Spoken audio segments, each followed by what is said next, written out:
आज मी माझ्या भावाच्या मळ्यामध्ये गेलेली होती, तर त्याच्या तळ्याजवळच लागून धरण आहे. तर ते खूप जास्त मोठं आहे आणि दूरवर दूर पाणीच पाणी दिसत होतं. आणि ह्या परतीच्या पावसामुळे त्याच्या बागेत पण पाणी गेलेलं होतं, त्यामुळे त्याला हातानेच पावडर वगैरे मारावं लागत होती. खूप चिखल झालेला होता बागेमध्ये.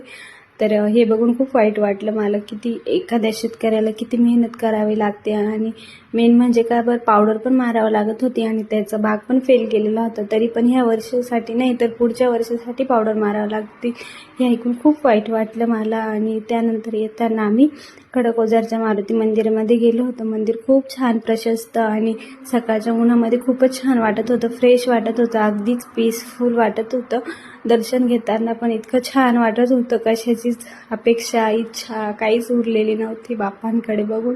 आणि त्यानंतर मस्त असं दर्शन घेतलं आणि तुम्ही मंदिराचा नजारा बघू शकता, इतका छान होता. आणि हे बाबांकडे बघून मला माझ्या बाबांचीच आठवण आली. माझे बाबा पण असेच मारुती मंदिरात सकाळी पहाटे 5लाच दर्शन घ्यायचे. ही त्यांची सवय खूप छान होती. आजच्यासाठी इतकंच. चला तर मंडळी, भेटूया उद्याच्या ब्लॉगमध्ये. बाय.